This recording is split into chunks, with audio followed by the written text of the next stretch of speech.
sun in the sky, you know how I feel. Breeze drifting on by, you know how I feel. It's a new dawn, it's a new day, it's a new life for me. Yeah. What is going on, Hive? Happy July 1st. It is 2025 as well. I've been trying to say the dates in the beginning of these streams as we started our regular cadence of doing these each night. That way, when I go back and I edit them or I clip them, I know right away what day this is from. Chantelli Lace, that is right. What is Gucci, my Louis? I am very excited about tonight's stream. Phoenix is already backstage. I'm going to get her up here in a couple of minutes. I see Kathy is in the Hive. We got Festive. Shout out to the first mod that I ever had. Sharon, what's good? Brooke, good to see your name in the chat as always. Same with you, Gabby girl. We got Christina and Beck, Susan, Taya, Kathy, Dan, Mary, Katrinka. I almost said Katrina. Carrie Weed, tuning in from the city that never sleeps. It's already July 2nd in Scotland. That's awesome. Well, happy July 2nd to you, Eileen. West Virginia is where Kathy's tuning in from. Phoenix has been on fire today. She's always on fire.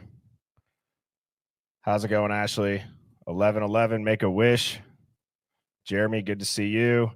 Rachel Ray, that Southern blonde lawyer. Good to see you in here.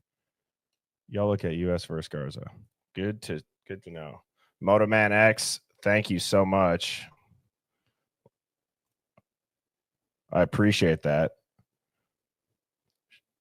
Says this case is a dead duck. Got to turn the page, close the book, put a lid on it, and bury it in the backyard.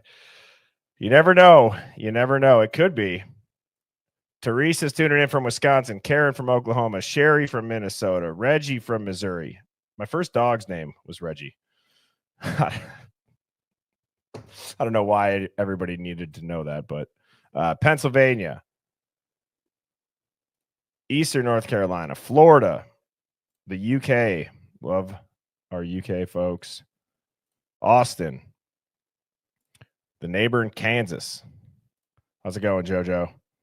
Middle of nowhere, Ohio. As always, Doug, I have to let everybody know it is not Doug Wilson from the church out in Idaho. What's up, ATL Drew? How's it going, Audrey? Boise and Maine. Cali. 509, Sandra. The fam is in the living room. Toonie says hi. Well, hi, Toonie. We got Indiana, Minnesota, Illinois, and Canada. That is awesome. I'm going to go ahead. I'm going to bring Phoenix up if she is ready, and we are going to get into the stream tonight. Phoenix, how are you doing tonight? Baffled. You're baffled. I tell you, every time something happens, I go down a rabbit hole and I'm like, oh my God, what in the world? It seems like when a twist and turn happens, more information comes out. It's wild. That is true. But we need to listen to our mainstream media overlords and accept Bryan Kohberger's plea deal. He is guilty. It's the most obvious confession ever. There's mountains of evidence against this man. We can now finally tell you guys, told you so. Shame on all of you, pro-burgers. And we don't have to unseal anything. It'll all stay hidden. Yeah. Now, wouldn't this be odd, Bertie? I just had this thought pop into my head. Wouldn't it be odd that they go in and this is just a random. What if he goes in and he pleads not guilty? Well, he would pretty much walk in there and drop his nuts on the table if he does that, Phoenix. I mean, that would be But the most insane thing. remember, at his first hearing, he didn't plead anything. The judge entered the plea for him.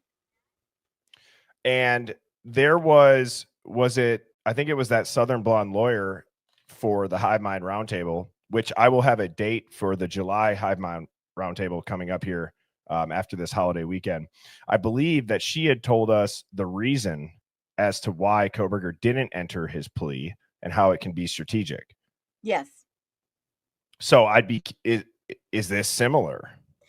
I think and I was hoping she'd be in here tonight. I think she just dropped a case to reference the U.S. versus Garza.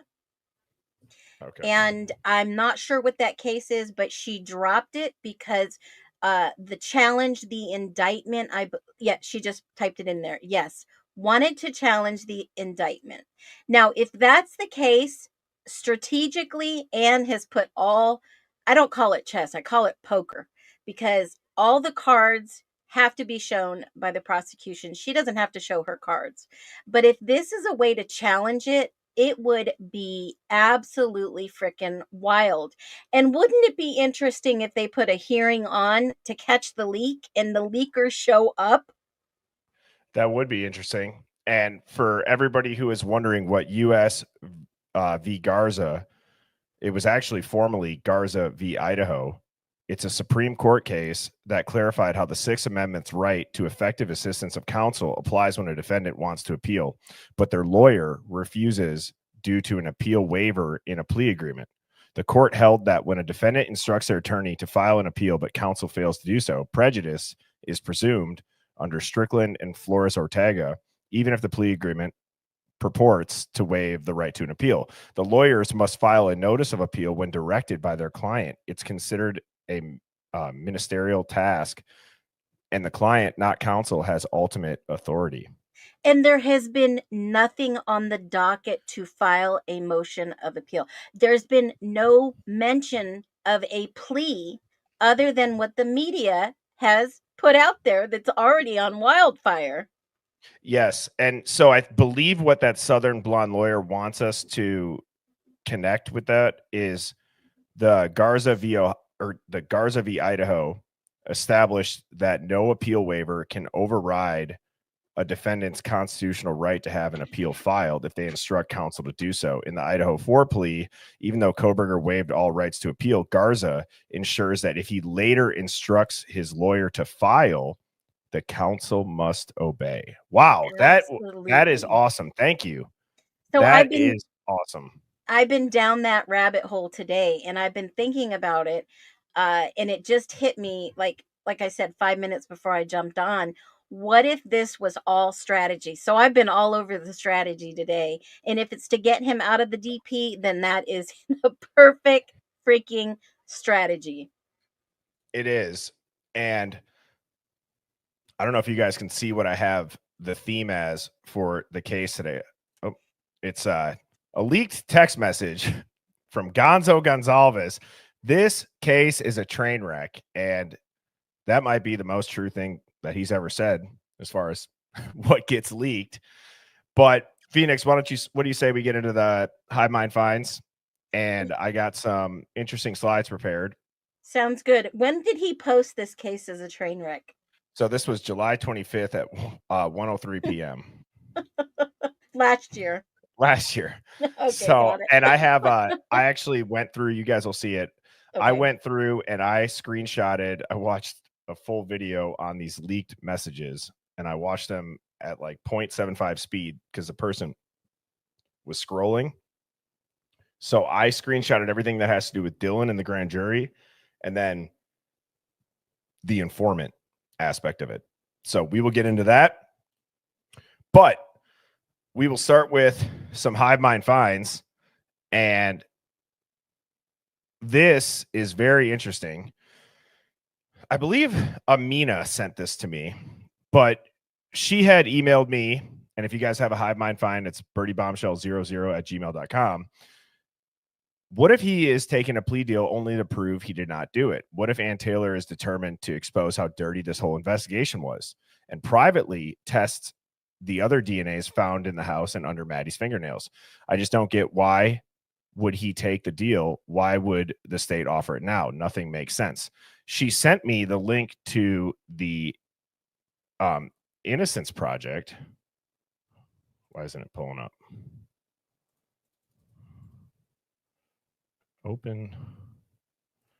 There we go.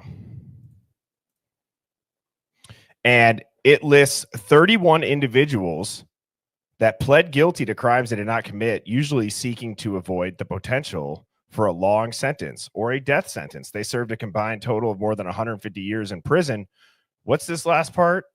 Before they were exonerated. So to everybody saying that he took a plea deal, he waived his appeals, it's like, do you guys think this is the first time that somebody would accept a plea deal to get the death penalty off the table to later be exonerated? No, it wouldn't be. And this is 31 examples of it. Bobby Ray Dixon pled guilty to a 1979 Mississippi rape and murder they didn't commit. After the two men were threatened with the death penalty, they testified against a third innocent defendant. This is a super interesting read. If you guys have some time to go through this, like I said, 31 people who took a plea deal to avoid a death penalty or an extremely long sentence just to be exonerated later. And that's the strategy. If she can get the DP off the table and say ineffective counsel, that he did not want to plead guilty or peel it back, he still has constitutional rights. They can go about this differently. He can later on go down the line and say, look, I'm innocent. I've been held not by my own free will by the state of Idaho. I want the feds to come and investigate and have some type of hearing. There's always a way out of this if he is truly innocent. We've said it from the beginning, and I think you'd agree, Bertie. If he's innocent, he should be free. If he's not, he should rot in jail. Phoenix, I completely agree. And earlier in the day, after I read this, when I was preparing for the stream, I looked up what is the longest term that's ever been served before being exonerated for a homicide. Guess how many years? What do you think the longest is on record? Assuming they didn't die in prison or get sentenced to death or put to death before they could be exonerated. I'm going to just throw a guess out there, maybe 52 years. It was Richard Phillips. He was in prison for 45 years, 1971 to 2017, right in Michigan. Wrongfully convicted of murder in 1971. He was exonerated in 2018 after it was discovered key evidence was suppressed. Another man had confessed in the 1990s. Law enforcement covered it up. Phillips spent more than 4 decades behind bars for a crime he did not commit, making him the longest serving wrongfully convicted person in U.S. history for homicide. That is a damn shame. That is. Wow. I mean, if he is truly innocent, it'll all come out in the wash. There will be some future evidence to exonerate him. We've talked about this before. Yep. Honorable mentions as far as other wrongfully convicted people and time served. We have Ricky Jackson and Willie Bridgman, 39 years. That was out of Ohio. Anthony Wright was 25 years in Pennsylvania. DNA testing in 2016 proved that another person committed that crime. And Marvin Anderson, 15 years out of Virginia, exonerated by DNA. You know, Bertie, I have always believed that for some reason, and it's just my gut intuition, is that he is either a confidential informant or he is somehow working in conjunction with some of these agencies and they threw him under the bus. Well, I believe that I said that on the stream. The reason why I'm thinking of that is I just saw in the chat that somebody had said, have I talked to Will lately? He was making a joke, but we haven't talked much. But when I say he was making a joke, when Bryan, quote unquote, accepted the plea deal, he had sent me a text and he said, see, I told you he was a pussy. And it's just like, I feel like we can all, if you watch the interview with Will, that's his type of like probably humor. You know what I Yeah. mean? But then he followed it up and he said that there was a question that Phoenix, you actually had asked him, because I Mhm. said, do you think he's a Fed? He said no. And then you said, what about an informant? And he took a very long pause. And he said, no, I don't think so.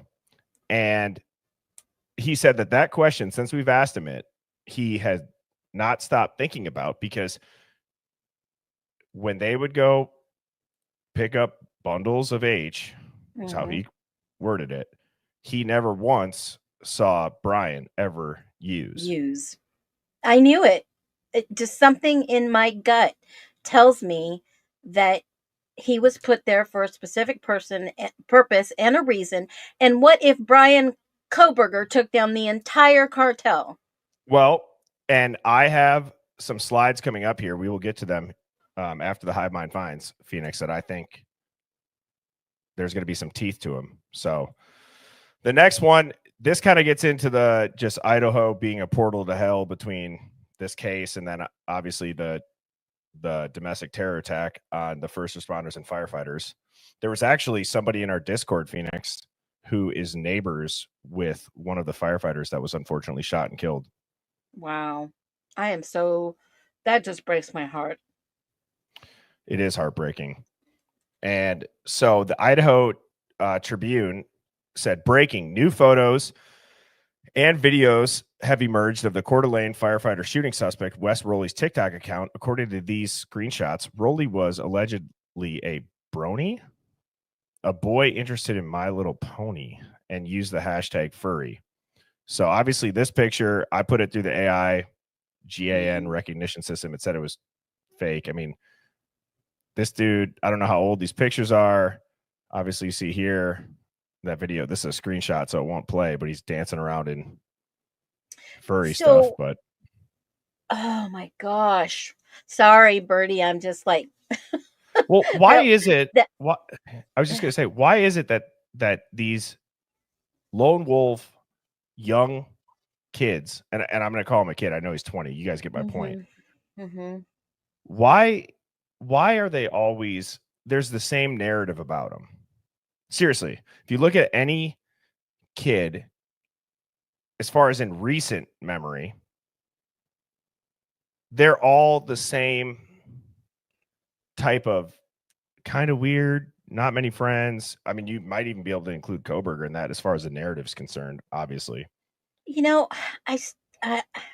gosh, my mind is all over the place and I will have to duck out a little early tonight. But I will say this, that will comment that just sticks in my head, that Kohberger was just along for the ride. He was there to observe. Okay. So now you see this kid. This reminds me of the same exact shooting as the president in Pennsylvania. Okay. Yes. They blamed it on a kid on a roof, which was impossible, and he pulled this off. Okay. And then you see all these pony stuff and all this context. It's like the liberals versus the Republicans right now. And this is the way they do it. And this is the history that they have these psyops or fake news or reasons they do this to push the agenda to the limit in court systems. Okay. Now, I don't know what's going on here. I don't think this is a conspiracy. This is the way they do things. It's twisted. Phoenix, metaphorically, you're going to shit your pants this next slide here. Go ahead. So somebody sent me the Hive Mind find. So the same person sent me that X article and then this information. I purposefully put that one first. Now, this person said, I attached information on his stepdad. Very interesting. Smells like a Fed, Israeli trained. The Kootenai County Sheriff has a similar Israeli training background, too. He comes from LAPD. His biological dad is a Hells Angel affiliate biker from Arizona. A lot of people around Brian K. case out of Arizona, and they reference Pav's videos. Biological dad is an open Satanist, too. He has a tree service company. I don't know, man. It's very weird. The Hells Angels affiliates got busted for trafficking meth and coke last year, too. With both cases, everything seems to tie back to drugs, cartels, and feds. And you look at this. I mean, Guys, we're talking criminal intelligence analysts at U.S. Department of State Diplomatic Security Service. You look at all the other background. This is, I blurred out their faces. You could see the Hell's Angels vest. And then this is the sheriff's background, where when you look at his background in LAPD, it's narcotics, gangs, counterterrorism, and emergency preparedness. Absolutely. And you see this in a couple of other cases. It's repetitive, programmed media sharing. I think that's the best way I can describe it, because that is how, and Leanne just said it, this is how the agenda works. They go and attack certain sheriffs in certain locations and see how they respond. Sheriffs are the leading authority over all counties, over all cities in the county that you live in, and they report to the FBI. Some of these sheriffs have had training in the FBI realms. And the bio dad, I did find out he did serve in the Army. He was cavalry. He does own a tree company. He knows how to climb. They released that yesterday, an arborist. And they both have deep ties, and they look like it's fighting good versus bad. And like I think I've said before, this is bad versus evil, right? Which of the two is the worst they're going to expose? And they take these stories and they just twist them a little bit. The first call is that we heard there were snipers. This kid was no sniper, not at all. Just like the guy on the roof in Pennsylvania, they said he was a sniper. There is no sniper. He had no training. And then they come out and say he had no ties to any Israeli jihadist or background or affiliates of terrorists. And then he has no training. And his grandfather said he did not own any high-powered rifles. 22 and a shotgun. And what's funny, I put this on stream yesterday. The sheriff admits they don't know if the cops engaged in a firefight with him and killed him, but they did say they had to scoop up his body and compromise the crime scene because the fire is moving in, which leads me to the next Hive Mind find. This person said, as a former wildland firefighter and Forest Service employee, this is very odd. It's day 3 of a relatively small fire, and they have 0% containment. The fire went from 15 to 20 acres, now to 38 acres. Yes, fires can grow, and sometimes getting containment under control can take several days. But 0%, it's almost like they want the area to burn to get rid of evidence. Here's a text from my biological dad. He's a 20-year Cal Fire. It's a great show on Netflix. Hot shot, wildland firefighter. Yeah. He's not buying it either. And he sent this person a text saying this has to be wrong. Did they mean 38 acres and 0% contained? There's no way. Day 3 of the fire. That's what I said. Definitely not. Here's a screenshot from the wildfire update. You see 38 acres, containment, 0%. Wow. Another psyop within a psyop. Something is going out there on in Idaho, okay, in this area. We know it's a hot spot for trafficking. It is. We're at war. We're at war. And when, you take the oath in the military, you take an oath to defend enemies, both foreign and domestic. This is domestic terrorism. Yeah. It kind of feels like, have you ever, I doubt it, Phoenix. If you have, I will actually be so shocked. Have you ever played like Call of Duty on Xbox? I have. Oh, wow. Have you ever played Nazi Zombies? No. Oh, okay. Well, it kind of feels like the only weapon that's going to save us right now is the ray gun. We're surrounded by just mouth-breathing NPCs that only read headlines from CNN or Fox or MSNBC.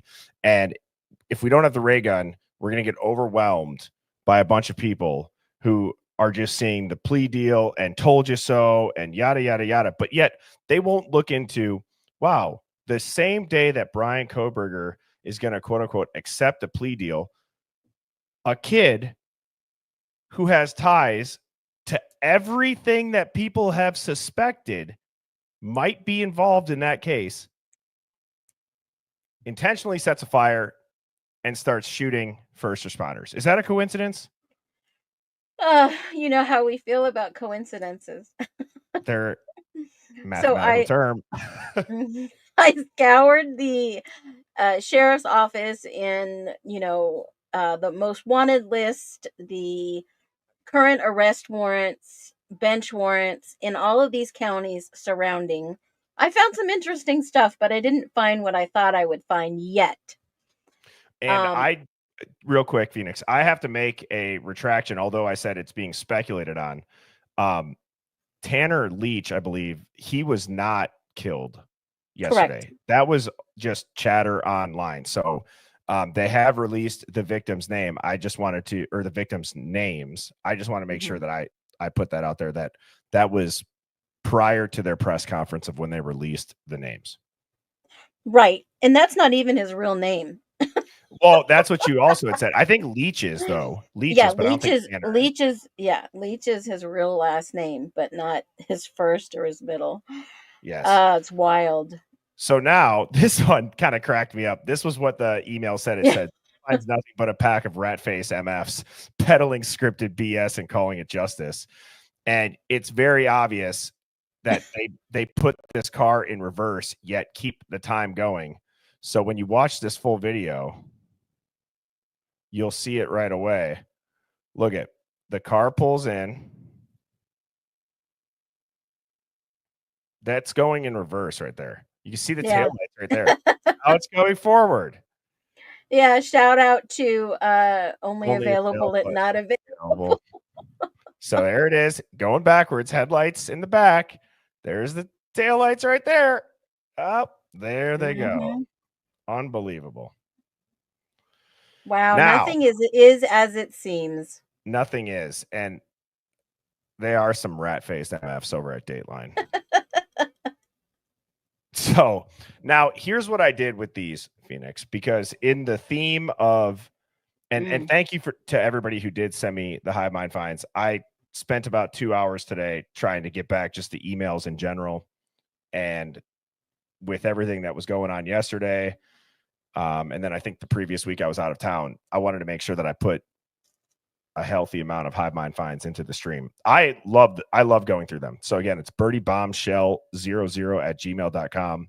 Phoenix, I think you enjoy them too. It's always interesting to see what people send us. Oh, absolutely. I get a ton of stuff, and I thought, I need to start sharing what people send me. Some of this is gold. Yes. So here's what I did, because I was watching, I can't remember whose video was, or maybe it was a post by a creator, but they just said, if Kohberger takes his BS plea deal, then this is all BS, because this was scripted damn near down to the book being released by Patterson, where Gonzo made the typo saying Peterson 2 weeks before trial. So I said, you know what I'm going to do? I'm going to go back and I'm going to screenshot these texts. Now, these texts were between Steve G and Brat Norton, who is over on TikTok. I don't think she's on YouTube. This was leaked. It's been out for quite some time. People didn't know if it was verified or if it was unverified. I believe that now that we see messages that say, the grand jury member leaks and the book being released, like I said, 2 weeks before the trial, this has got teeth. So I went through and I screenshotted stuff that had to do with the surviving roommates. There's only one text where both roommates are mentioned, but DM gets brought up quite a bit. So I will read these. Now it says from Steve. Steve is on the left side. So Steve is these messages. This is the creator. The first one says, I'm not, and there's a lot of typos. I am not what is all being said, but I have heard repeatedly DM is shady and should be looked into. Creator says, wait, what? The grand jury members both said they didn't believe her testimony, and it created more questions than answers. They said some of them said she would be investigated, but for reason that we do not fully understand, they didn't feel BF was as shady. We only had much time to ask questions. Goes on to say, no, they said she heard everything and even admitted saying via text, I think someone killed them. She just didn't call and report it, even as she was hiding. So I'll kind of pause each column, Phoenix, for your input. Wow. I've seen these, and if this is all true and everything that Gonzo has said and leaked and how it's played out, isn't this, in my humble opinion, allegedly organized crime? Well, it goes on to say the grand jury members said her testimony was complete bullshit and created more questions than answers. They said to the extent that some stated she should be charged. One thing most people don't know, if DM and especially BF are well connected and have friends in powerful positions. Yep. And she They wrapped do. it right in, I'm a victim, so none of you can say shit about me. She does. Her stepmother is literally the one of the former Ada County prosecutors in the DA office. Yep. Her mother, her real mother, works for the University of Idaho in Boise. So this next, and I understand that these texts, they've been out there for a while. I don't believe that I've ever put them on this stream, Phoenix. But again, it's because they just hit a little bit different now. You know what I mean? So this next one that I'm going to read, when I tell you that my head started spinning, trying to think about, hang on, because wait till you see the next slide where Steve starts referencing informants. Steve goes on to say, or I'm sorry, the creator, Brat, says, I'm sure she'll have some great explanation as to why, but it's such bullshit. Everyone thinks Dylan's story doesn't make sense. It never will because she's lying. Steve goes on to say, she is for sure, but she is protected by her stepmother's law firm. Sounds like there's some power in that firm. They're also being helped by Jack Showalter's family. They treated to sue me pretty early into the case, sent someone to my house. They trespassed, came down my driveway, right up on my porch. It was pretty wild. They have a full phone dump of both girls' phones. So we've heard that term phone dump from that FBI guy who was on The Lawyer You Know. And then this next one, it might be covered by the chat on screen, but it says, I have 2 white hat technicians I work with, and we have the cell tower dumps and access to some old BK accounts. Well, that's interesting, and that's what he has over these people in power. Yep. I will tell you, this has always been a war between SG and the state of Idaho. Yep. Showalters are very wealthy, guys. Very wealthy, very powerful people in Idaho. Why would they be helping DM? Like, I don't know if we've ever talked about. Well, I guess first of all, we need to understand what happened at 1122 and why Dylan was living there as a freshman. Was she put there for a purpose? Maybe, but isn't it interesting with how many times Jack Showalter has come up? Very rarely does anybody talk about this leaked message. John Jack Rogers, Rodgers, Showalter, all public records since his arrest for some type of altercation or disturbing the peace in Boise, has now a public record of that.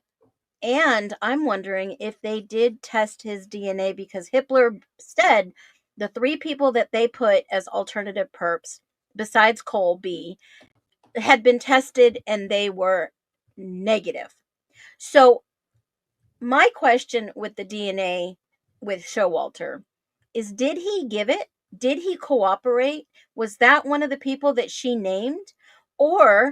And why is Cole B's DNA, why was he questioned and given obviously a sample of his DNA? Why did they feel the need to test him when in fact he didn't even know any of the roommates allegedly? How did his DNA get under Maddie's nails enough to test? And I've also wondered, well, yes, for sure that like Cole, but I've also wondered like Ethan's is the highest. Highest. Isn't that weird? It is weird if you think about it only from or if you only look at it through the lens of a murder, Phoenix. Well, under her nails. So Oh, yes, yes, yes. was he uh I thought that was on 13.1. Item 13.1 is when yeah, it's Ethan was the highest. 3.3. Yeah. I'm wondering if there was some type of altercation between all of them, or they were trying to help one another, or something was going on that he would have that much under her nails. Well, this might be a stretch, and I know that I'm not the first person to say it, but in the Discord, this came up. Okay. Like a K-bar knife, some sort of knife, the big machetes you see everyone at King Roadhouse. Allegedly, it's a drug house. I could see a bunch of frat kids thinking it'd be hilarious to cut coke with a machete. I really could. Possible. Or even like a K-bar. I could see that. And I'm not alleging anything. You guys know what I'm saying. But it's like, if that anything's possible. Yeah, anything's possible. So, then you start thinking about Kohberger. Who knows? But I'm just saying, sometimes I wonder if we only look at that sheath as just like the murder weapon. And I sometimes wonder too, like, for example, I'm going, obviously the 4th of July is coming up. It's a big, like, going up north weekend. One of the games that we love to play around the bonfire is catchphrase. And I think about when the time's about to run out, and let's say like you're on the same team with somebody, even if you just like are like you throw the catchphrase game, or if they miss, and then you just in the moment you like grab their arm, like, damn, we almost had that. Like that could be enough. Possible. You know what I mean? Yeah, and I went down the rabbit hole of, when law enforcement arrests the wrong person for murder, it often points to deep, really deep flaws in the investigation. And I just did some background research on maybe the top 10 things they typically get wrong in such cases. And the number one was tunnel vision. And when you just said that, it reminded me that investigators focus too early and they narrow only one suspect and they ignore all the other possibilities. And I see that happening here. That's why OJ got away with it, because they never looked at his son. But anyways, I digress. Well, I'm just saying tunnel vision. They focused on one individual. I think the second thing from memory was suppressing or ignoring exculpatory evidence, stuff that's overlooked, dismissed, based on one-sided facts. And that's what we see here. 100%. I agree. What do you think of Moto Man's comment there? And thank you for Maddie was attacked with clothes, she was grabbing. Yep, it would make sense if she was out there trying to help. And if they were indeed ambushed outside in the backyard or on the walk, that has always been one thing in my mind. They all try to help each other. And it is interesting. Golf clubs never come up. They do when the cop looks into the window on that September 1st disturbance call. He leans, and they only show us what we need to see. He leans and looks peers into the window, and what do you see right in the middle of that? The golf clubs. Yep. So these are the last of the texts that I screenshotted, and you have Brad Norton, who is wondering, so the party that Jack and Kaylee were at was on July 9th. Do we know if it was that pool party at the Grove with BK and Martinez? I asked this because that's the connection, or at least a start. I want you guys to listen to this next couple of texts that Steve G sends. Well, did you know on Good Morning America, they pinpointed it down to when Xana was at the pool party on the 9th, and that's when he was there? Yes. I think I might have that video on one of these slides, because I have a couple. Steve G says he went down because of the informant. He didn't plan on getting caught. Now, Brat goes on to say, I guarantee you Brent is the informant and he's dead. So he'll say Bryan did this, or he's still alive and he was an actual informant. Steve says, I know the informant is not Brent unless there is two. How would Steve G know who the informant is? Well, as these texts go on, we get a pretty good look as to how he might. He says, we do have a long story about another story that came from a jailhouse so-called snitch, but it never developed into anything we could find proof of. But we spent weeks trying and interviewing some shady leads. So was that Farley? Well, what's interesting is Brat had said Demetrius, I know, is not. Steve says this one told the FBI and is under their protection, hence why this FBI warned me to not pursue the lead I found. Okay, so remember, the G's had their own separate investigation going. They had their Facebook page, they had leads coming in. So they probably got more leads than the FBI. And I've seen this before when the local police and the FBI ask for help. They're trying to gauge how much information is out in the public. Not that they need leads, guys, right? Well, yeah, I agree, Phoenix. This might be an unpopular opinion. I just saw a comment. I should have pinned it. It's, we look at the firefighters being attacked and the original dude with the last name Miller that was a 22-year-old or not 22-year-old, 22-year veteran from the fire department that was FOIA requesting all of the EMS logs that were on scene in the King Road. And now you look at there's a domestic terror attack against them. You look at all what, Steve G is saying between the roommates. And I kind of think back to Dylan saying she thought she saw a fireman. Steve G saying we can't pursue the lead, but then it says the grand jury's lying. In a way, if Dylan's getting pressure from the state because she can't expose some informant, she'd have to change her story. Steve G only hears the grand jury statements about how Dylan's answers are only leading to more questions. Now Steve G's running into people who are saying, you have to stop. You can't look into that lead. So it is interesting. It's right. Yeah. And, a lot of people are saying, okay, do we really know that this was Steve G? It looks like Steve G's account. I mean, you can make a fake account and say whatever you want, but this has some valuable information. I believe this is 100% real. But why would Steve G talk to a sleuther on the internet unless they're part of some agency? Well, that was exactly what I started thinking because I looked at some of these. There's like a 30-minute, maybe 28-minute video that you can find of these texts. You can just type it in. You'll find them. And you can see all of them. So it leads me to believe is a psyop. Well, and you can, that's what I was going to get to is like, I agree. That's like where it went. But you look at like how many texts Brat is sending and all the crazy leads that she's sending him and he just doesn't react. Like it'll go like messages. It'll go like 10, 20 messages where he doesn't respond. And then he just gives like a couple sentences. He's on script. He's on script. So then you look at this. The last text that I just read was this one told the FBI and is under their protection. Hence why this FBI warned me not to pursue the lead I found. I can't say anything or they will come after me. That is literally what they told me. Now, this is the same text that I said about how Dylan was lying and how Jack Showalter's family is helping Dylan's family.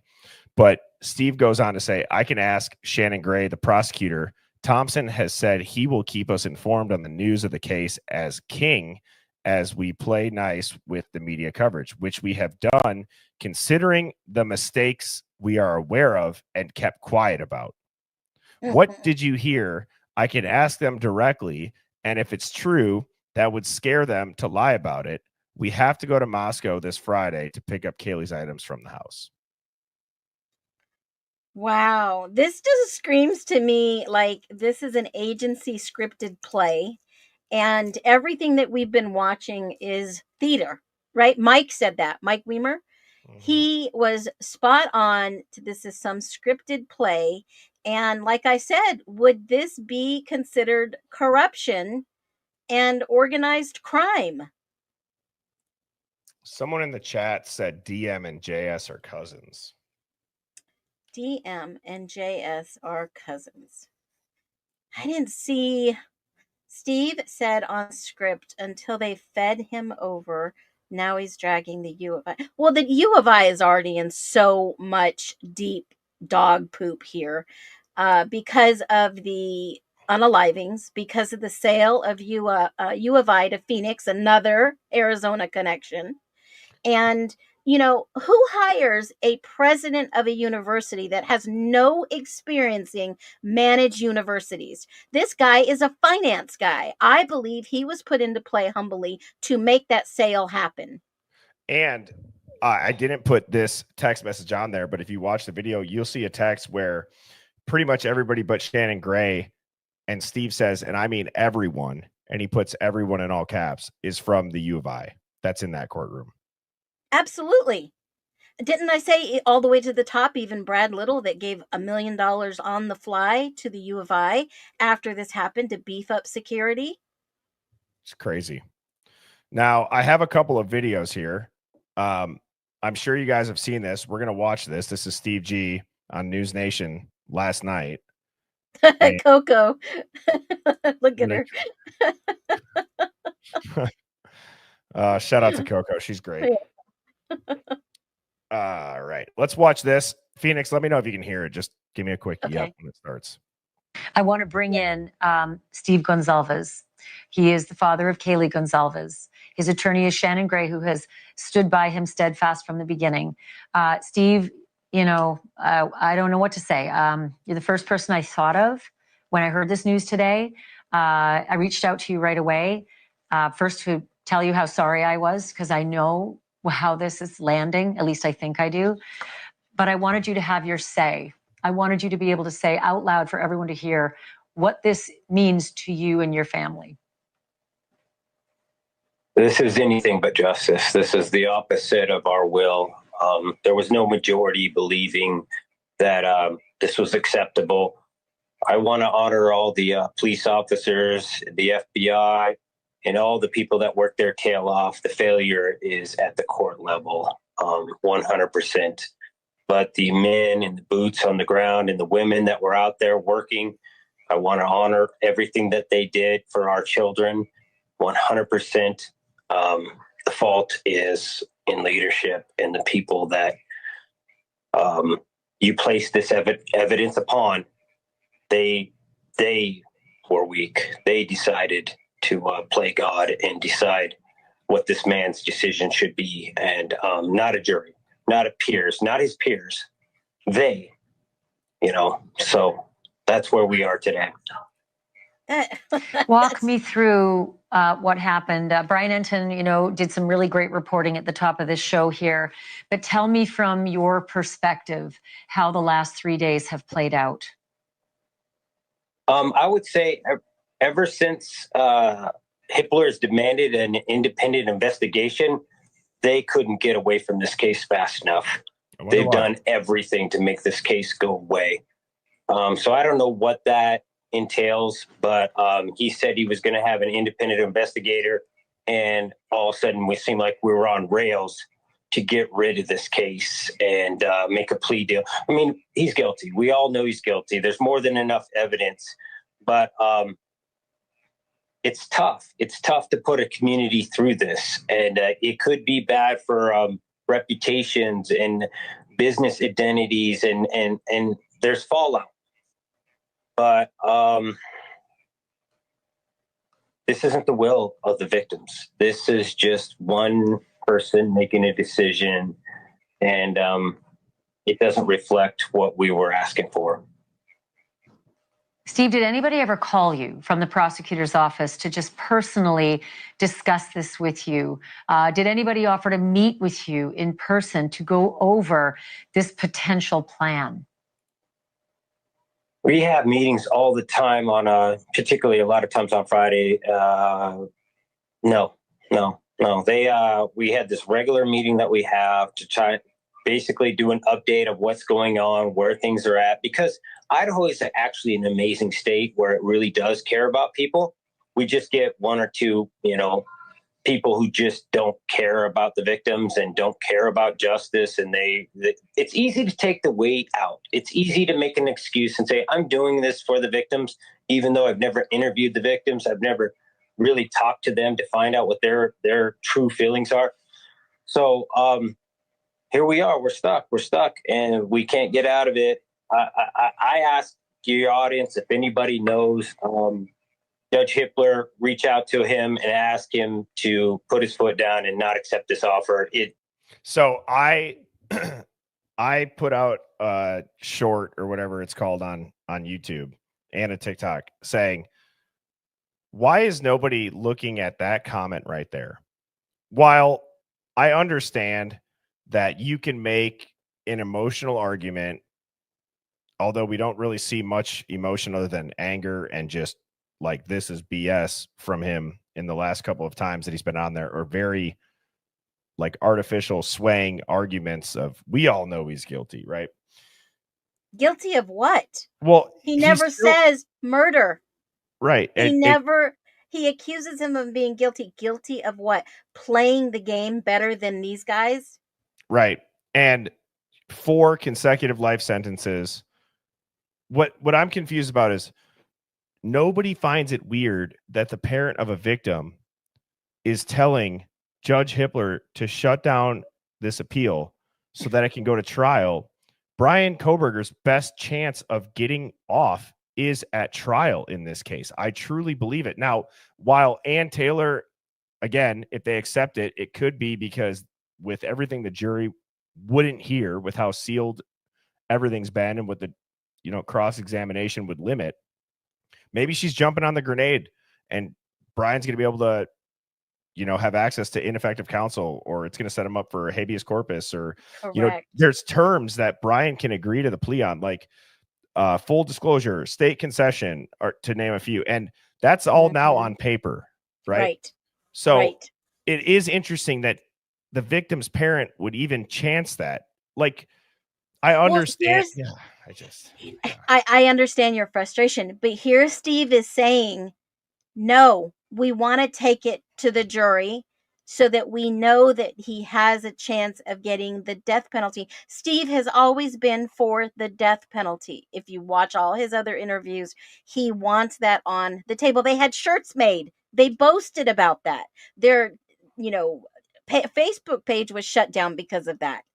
Now, if you look at Steve, he is now flipping the script saying, I'm going to go along with what they want. I'm going to do this, but I'm not okay with taking the death penalty off the table, you guys. We got to keep it going. Put Hippler's feet under the fire. Make sure that this goes to trial, because if this goes to trial, he has a lesser chance. Anne wrote the document a few weeks ago and put in the statistics of the DP plea deals in that rebuttal for her defense. Did anybody see the video I made on that? She puts the statistics, plea deals, death penalty, and she spelled it out for the defense. It was a strategy weeks ago. Now, I should get up and put my tinfoil hat on. But as I've thought about this interview, which I will continue to play it here in a second, I've thought about what benefit would this give both sides? Well, and we've talked about it on the stream, I think for like the last 90, 120 days, the narrative of Bryan Kohberger being for sure guilty was starting to slip down a very slippery slope. People were starting to realize this doesn't make sense. A lot of people still believe that it doesn't make sense. Now, this completely does a 180. He's so guilty. See, why would he accept a plea deal for that? Yada, yada, yada. But you listen to Steve G, and he's saying, tell Hippler to not accept it. Okay. Yeah, he wants the trial because of all the money he's collected. Well, I mean, you could say the money grab. You could say the money grab. I was even going to think money grab. Yeah, I was even going to say, like, on a simpler level, we all have talked about this parallel investigation. Like, is this is this just damage control? Guys, let's just say Bryan is going to accept a plea deal. Everyone's curious as to why. We can kind of monitor the reactions. But Bertie, at this point, you're not going to get a fair trial. You're not going to get a clean jury. You're not going to get the outcome. And I think that is what Anne is looking at, because this has been a trial by media. I don't think they think they're going to get the way that they want it to go and be, stalemate, what do you call, mistrial, hung jury, no DP. They're not, I don't think that they're going to get the outcome they're looking for. Now, this is the only Hail Mary strategy when it comes down to the wire, that this could be possible for him to have some type of repercussion in the future to be exonerated. Yes. Well, and that's why I had said it sets him up for that stuff. I was talking through like the tinfoil hat lens of the PSYOP. Oh, yeah. What they're doing is they're completely flipping any kind of slippery slope on its back. Now, let's say Bryan Kohberger goes and he doesn't accept it, or let's say that, 30 days that he has to decide. Correct. I mean, in a way, it gives more leeway and time to both sides. I agree that it's more likely what we were just talking about, how it sets him up to plead for, or to appeal for, ineffective counsel. And Moto Man says damage control 100%. Idaho would want to use their fancy death toy. Yeah, it's a freaking all the Squid money. Game. It's a Squid Game murder room. All the money that they just committed to that Squid Game room with the button push. It's the literal red light, green light with death row prisoners. That's what it sounds like. They just press a button. And bury all the confidential informants in this case. Yes. So I'm going to let this play. Let's see what else he says. Doesn't reflect anything in Idaho. This is not justice. We had an outsider come to our community, kill our kids in their sleep while they're getting a college education, doing everything that they should do. Sorry, I have to do it. He always refers to Bryan as an outsider. He was a freaking student there, guys. A teaching assistant at a college. And he says an outsider. Like, again, then he talks about the truckers, and he talks about we need everybody's ID and all this stuff. I'm just saying, like, there's a lot of weird shit that he says that's like, okay, I could see how that could apply to Kohberger, but I could just as easily see how that doesn't.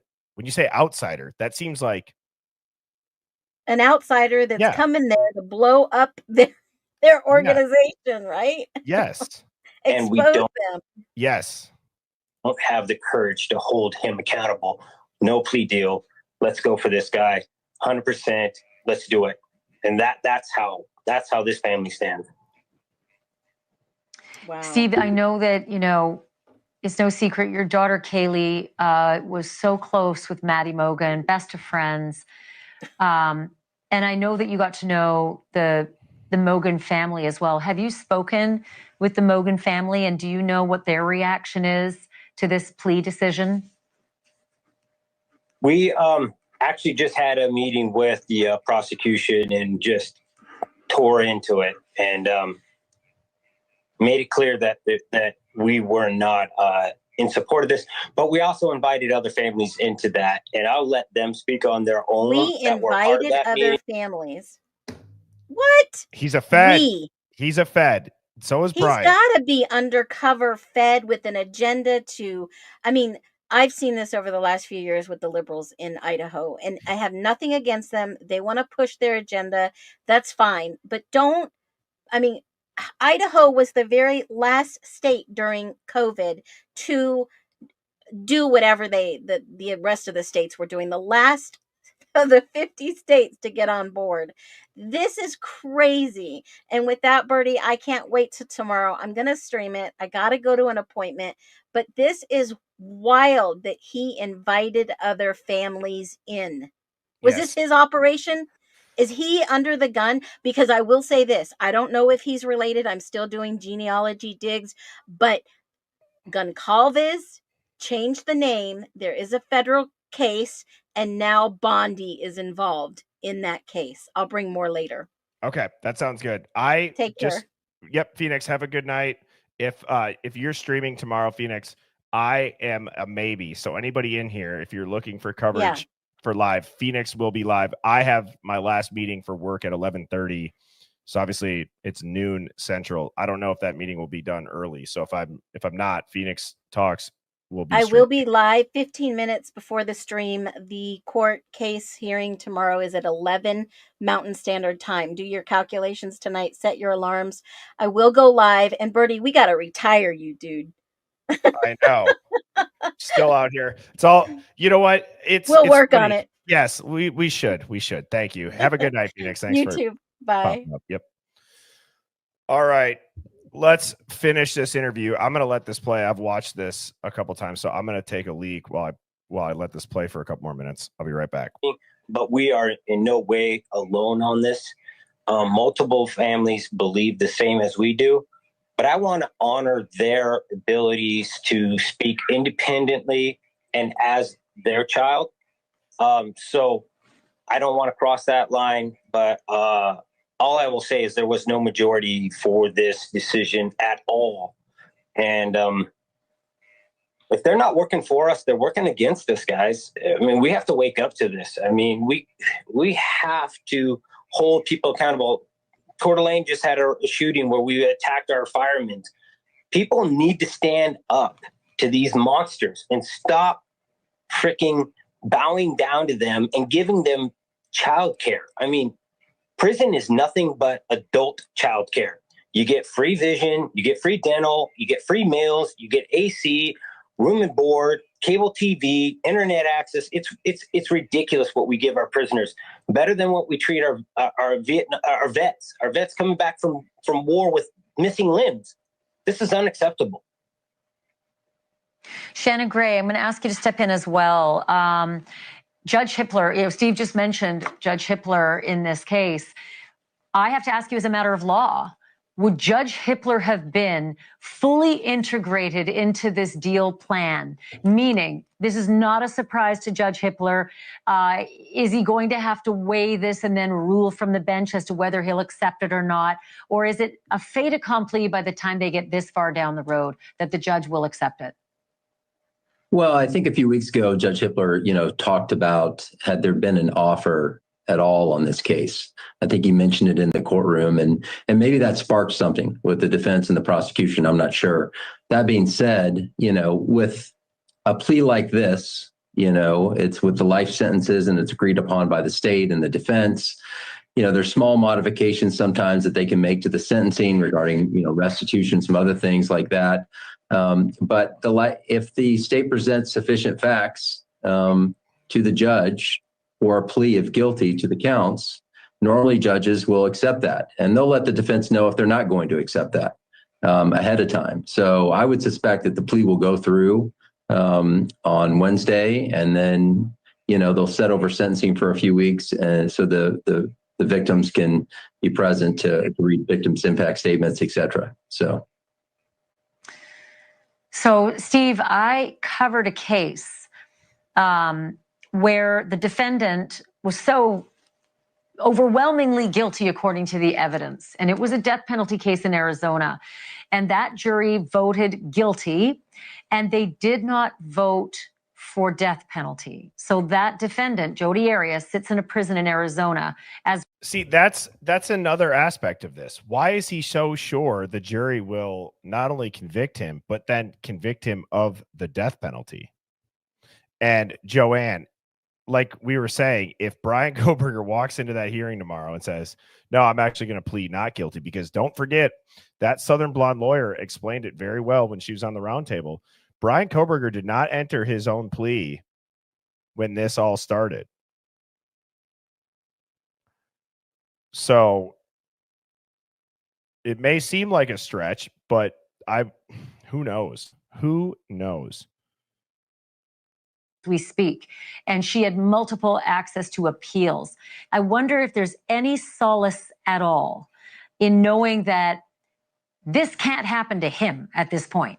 There can be no appeal. There can be not one squeak from Bryan Kohberger after he accepts that sentence at the end of this month, much like, unlike what happened in Arizona, where there is always a chance the jury does not choose death? Is there any solace in the fact that you will at least have him silenced and there will be no appeals?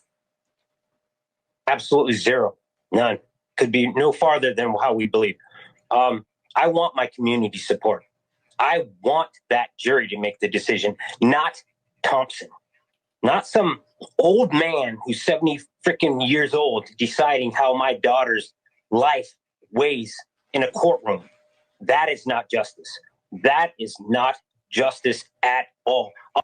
While that sounds a little bit harsh, he's not wrong. Justice does come from a jury of your peers, right? It doesn't come from some 70-something-year-old man as a prosecutor. It comes from the jury members. So he's not wrong in that. I'll take my jury. I'll take my peers all day long. I'm sick of one man deciding or one woman deciding what a life's worth. So that's how I stand on that. That was actually kind of hard.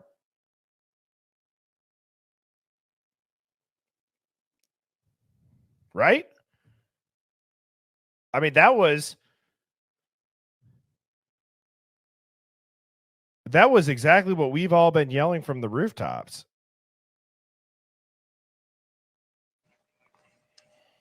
I fully understand how you feel. And none of us can understand what you're going through. None of us is walking in your shoes. And I'm just glad to give you this platform to be able to say these things publicly. And I'm also glad that you got the support of Shannon Gray, who's just been a rock for you. Thank you to the both of you. Steve, please give Christy and your kids our love. We will still be here. We'll be here Wednesday. We'll be here at the end of the month. And we'll be here for you after that as well. Well, thank you. And you've always been a hard worker. And that's why we've always tried to partner with people who put that extra effort. But we couldn't pick the prosecution. We inherited them. But everywhere we go, we partner with people like you who are relentless and tireless, and they just chase down the truth. And I really appreciate that's what you brought to our case. And when people reach out to me, I'll tell them that this is Shannon had to get out of there, apparently. Now, on the contrary, the next video that I have is super interesting because it's on the same News Nation network, but it's an attorney, defense attorney, Mark Garagos, I believe is how you say his last name, saying, I don't understand why he took this deal. So now this is a shorter clip. Let's break this one down because this is interesting now to hear the other side.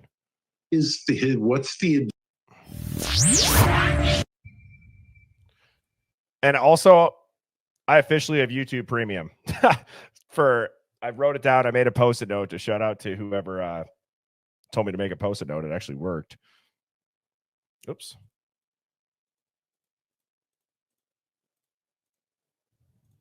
I want to bring in Steve Gonzalez. What's the advantage?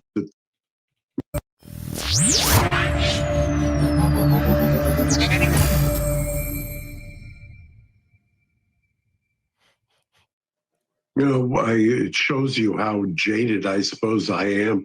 I didn't understand why they took the plea deal, the defense. I don't get it.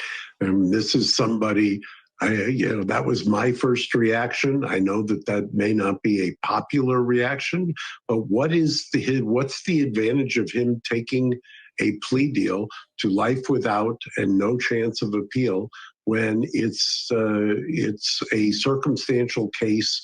Number one. Number two, the reasons the prosecutor gave here are compelling. I don't know. I've never had a trial where both the victims and the accused families hasn't said, how do you do this for a living? How do you go through a trial like this?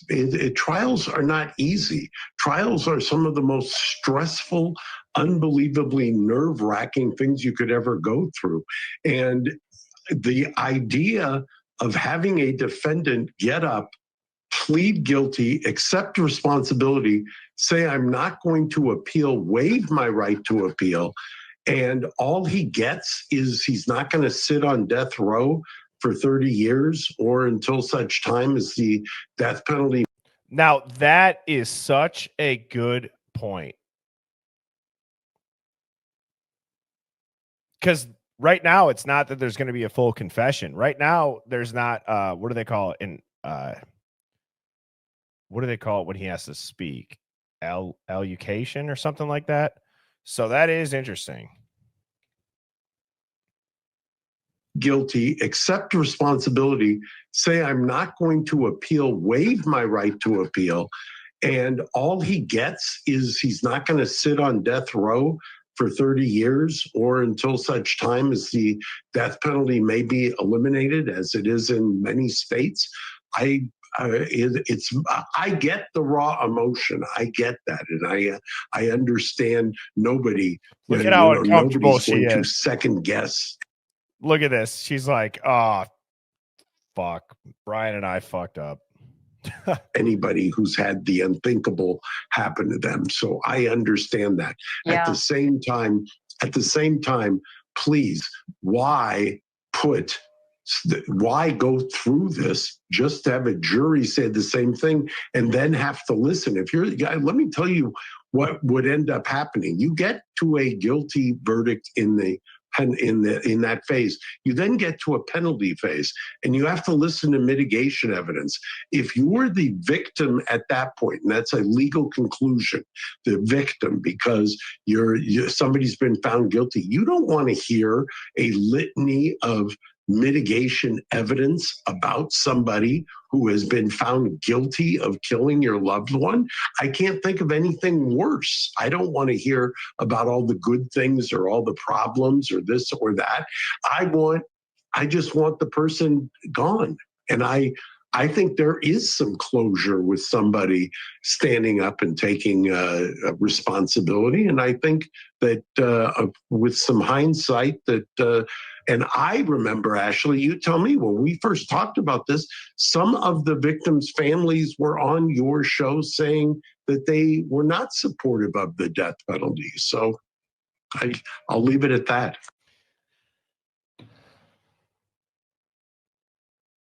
See, how different does that sound and feel than, I don't know if it's the tone. I don't know if it's because it's on the news and it's not in a courtroom. But guys, I think there does come to a point where it's like, we can all say, well, Bryan's going to be able to plead ineffective counsel. Well, we can't say that and then also say Ann Taylor's doing a great job. Right? How do we get to say both? Oh, Ann Taylor's now purposefully throwing the defense so he can just rely on ineffective counsel if that appeal ever even gets approved and they can show that. Because at the same time, Ann Taylor has done and argued quite a bit. So we can't just say both. Listen to how this dude just, they dropped Ashley off the stage. Look at this. He addresses her. They're like, put her down, get her off the screen. I think there is some closure with somebody standing. And no, it's not saying that Ann's weak. I'm just saying it is odd that people, like, if she's really doing this to get him a more of a level playing field in a second trial, you still got to go through a lot to even get that and prove that you deserve one.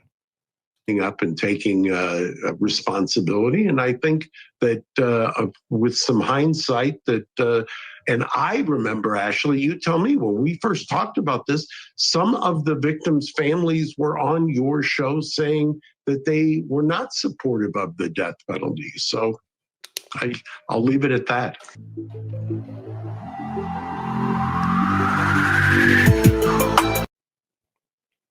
Also, it's like, dude is a robot clone.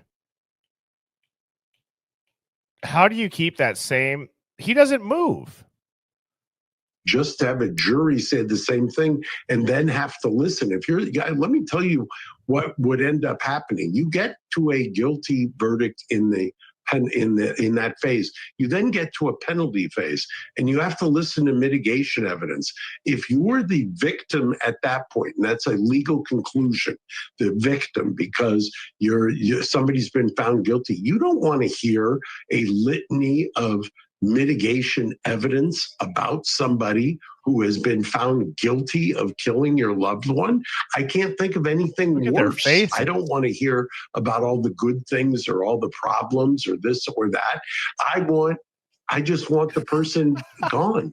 And I think there is some closure with somebody standing up and taking responsibility. And I think that with some hindsight that, and I remember, Ashley, you tell me when we first talked about this, some of the victims' families were on your show saying that they were not. And I think, Pamela, you just hit the nail on the head. It goes back to right before Phoenix had to get off the stream. What does it mean that Steve G invited the families in? How does Steve G just get to invite who comes to these meetings? You know,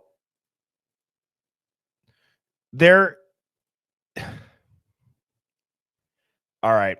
I haven't done a survey yet in this live. I'm trying to think of how to ask this. Type a 1 if you think Bryan is going to take the plea and then rely on post-conviction relief in some manner or another. Type a 2 if this is a complete psyop, or type a 3 if we're all effed. And there's no telling.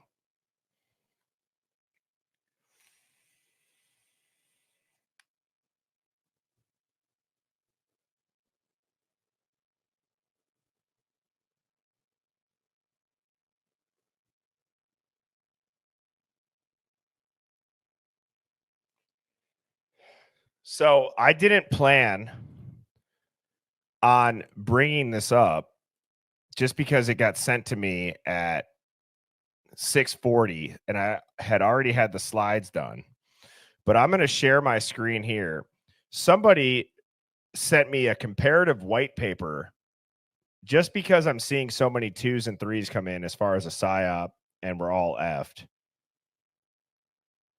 I think if this, let me just preface it by saying this before I read what this person sent me.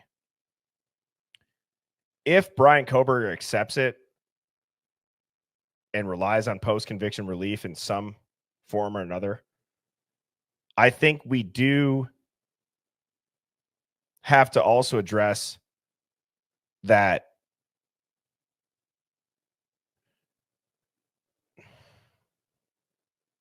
there is a way bigger chance that everything of him getting railroaded again, or there's a way higher chance that he would get railroaded again if he doesn't have people with an open mind due to the narrative around this case. I'm not saying that people can't be exonerated, but I'm also trying to address the fact that there's been a lot of stuff, guys. A lot of stuff that doesn't happen in normal cases. I would say if we went through this right here, if we went back to the Innocence Project link that we started with the Hive Mind find, and there's 31 people that were innocent but pled guilty and took a plea deal to avoid a death penalty, how many of their cases do you think even sniff Bryan Kohberger's in terms of sealings and redactions? Do you guys think there's even one? Because I don't. A lot of these are DNA exonerations, which could be Bryan Kohberger's, but look at all the drama around it in this case. He's had hurdle after hurdle after hurdle after hurdle stacked up, which is why I want to read what this person had sent me, which is an intelligent style comparative white paper. I don't know where they got this from, but I skimmed through it and it made a lot of sense. It talks about Operation Mockingbird, which I'm not even going to say is a conspiracy. This shit is openly admitted by the CIA. It was a covert media program from the 50s to the 70s. It allegedly ended in the 70s, which was to manage narratives around using recruited journalists. They would use emotional triggers and editorial controls. And I preface that because I think a lot of people hear Mockingbird or they hear like, oh, the CIA, and they shut their brain off. Kind of just like if you were to see the evidence on paper without it having Idaho 4 at the top, you'd think this is a wrongful conviction. But you see Idaho 4, you go, he's guilty. There's a mountain of evidence. I kind of feel the same way when it comes to stuff like this. But I'm going to kind of give a brief overview of this. It compares how similar what Mockingbird would do to the Idaho 4. We obviously all know the introduction in the background. As I just said, Mockingbird was a CIA covert media program, 1950s to the 1970s. Now, the theory and how the I-4 connects to it is that they were leveraged or staged as an event to protect federal informants or covert operations. Now, people want to say that that's crazy. Look at how many messages Steve talks about an informant here.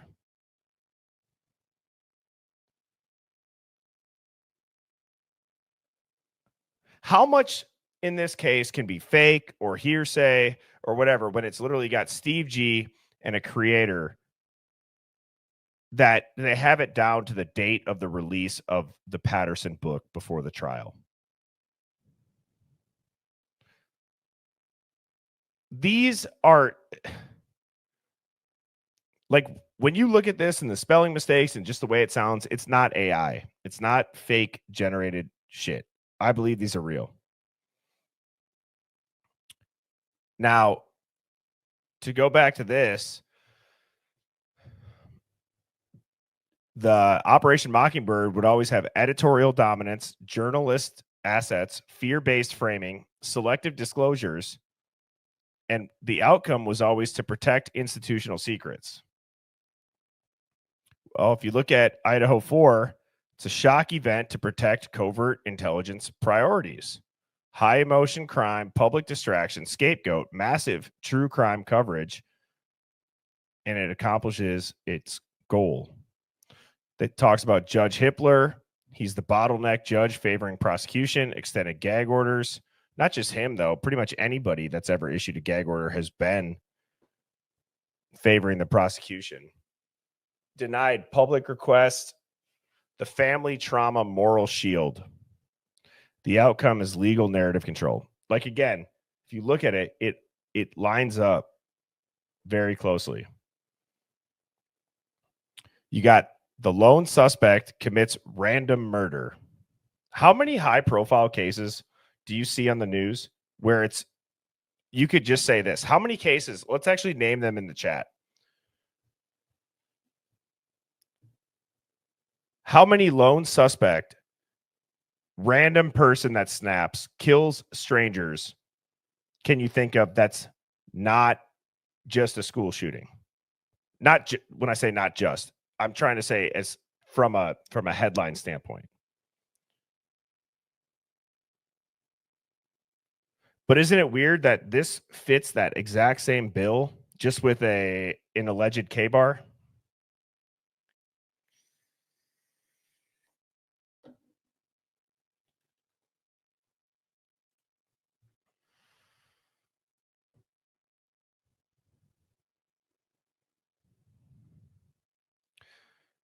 And I just saw somebody say the Discord is invalid. I don't know why it's doing that. I have it set to never expire.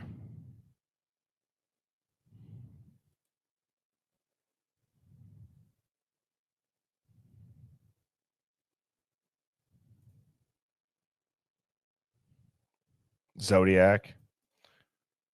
I will check in on the Discord after I get off stream. You got the suppression of alternatives. In Mockingbird, it's silent dissent. Idaho 4 disables alternative theories.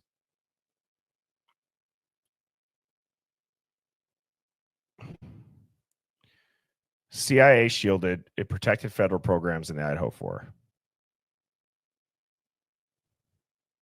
It demonstrates a modern parallel to Operation Mockingbird, using a shock event, a scapegoat, sealed evidence, and true crime emotion to preserve institutional interest and suppress alternative explanations. Koberger acts as a controlled suspect. Judge Hippler operates as the legal firewall to maintain this narrative. Guys, I know it might be hard for some to wrap their heads around that. But is that not what we're watching? There was a shock event, a scapegoat, a bunch of sealed evidence. There's a ton of true crime emotion. Koberger acts as a controlled suspect. It's like, why is he taking the plea deal? Why isn't he saying anything? And then you got Hippler. That's the legal firewall that maintains the narrative. The plea makes it that much weirder. Exactly, Sharon.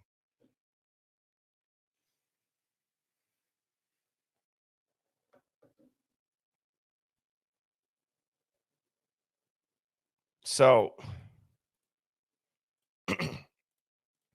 obviously, tomorrow at noon Central is when this hearing is going to be live. I'm going to do my best to be able to stream it. But like I said, Phoenix Talks will be live 15 minutes prior to that stream. I appreciate everybody tuning in tonight. I'm going to go ahead and fix that Discord app or the Discord link. I'm not sure why it keeps expiring because I set it to never expire. But if you're not on the Discord, that link is in my bio. You just got to click more on my YouTube channel and then scroll down. You will see it. I will be in the lounge in about 10 minutes to quote unquote debrief the stream. And with that being said, I will be back on live tomorrow night at 7 p.m. Central. We have the 4th of July coming up. A couple of quick announcements. I'm going to try to pre-record as much as I can. I had a couple of videos that I'm waiting to post for it just because of what could happen tomorrow or what maybe doesn't happen tomorrow because they might not even be relevant. So I'm going to do my best over the long weekend to still get a video out a day. I won't be able to live stream because I'm going to be up at my cabin. And then after the long weekend, I am super excited for July's Hive Mind Roundtable. So I will start getting a date on the calendar for that.